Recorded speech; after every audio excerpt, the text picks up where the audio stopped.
제천 화재 참사와 관련해 건물주와 관리인에 대한 구속 전 피의자 신문이 진행되고 있습니다. 피의자들은 진술을 번복하거나 입을 닫고 있어서 화재 원인 수사는 난항을 겪고 있습니다. 현장에 나가 있는 취재기자 연결합니다. 이동훈 기자. 네, 충북 제천경찰서에 나와 있습니다. 이번 화재 참사와 관련해 스포츠센터 건물주 53살 이모 씨 등에 대한 구속 전 피의자 신문이 모두 끝나고 이들은 모두 경찰서로 복귀했습니다. 경찰서에서 출발하며 건물주 이모 씨는 유가족들에게 죄송하다며 건물이 증축돼 있다는 것은 알았지만 불법인 줄은 몰랐다고 말했습니다. 혐의를 인정하느냐는 취재진의 질문엔 법원에서 말하겠다고 말했습니다. 관리인 김 씨는 취재진의 질문에 죄송하다는 말만 되풀이했습니다. 경찰은 이들의 업무상 과실치사상의 혐의 등이 밝혀진 만큼 이들에 대한 영장이 발부될 것이라고 기대하고 있습니다. 건물주 이 씨는 소방시설법 위반과 건축법 위반도 추가됐는데 이 씨는 변호사를 선임하고 사고와 관련해 진술을 거부하고 있습니다. 김 씨의 경우 진술이 오락가락하고 있어 경찰은 화재 원인을 조사하는 데 애를 먹고 있습니다.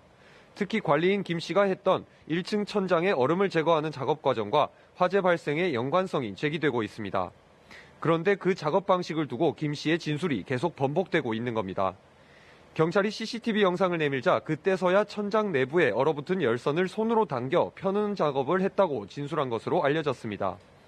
또 김 씨는 경찰 조사에서 얼음 제거 등의 작업은 전문 업체에 맡겨야 하지만 건물주 지시로 자신이 할 수밖에 없었다며 국선 변호인을 통해 진술한 것으로 전해졌습니다.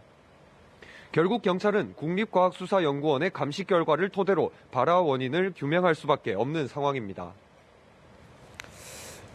제천 화재 당시 소방당국의 부실 대응 의혹을 규명할 소방합동조사단이 본격적인 활동에 들어갔다고요?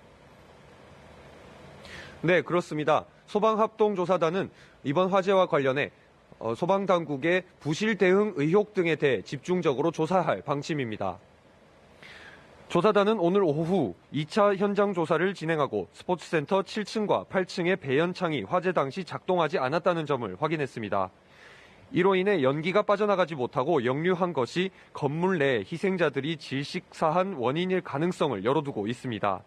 아울러 스포츠센터 건물의 소방시설 점검 과정에서 문제가 많은 것으로 드러난 만큼 소방점검에 문제가 없었는지도 조사할 방침입니다.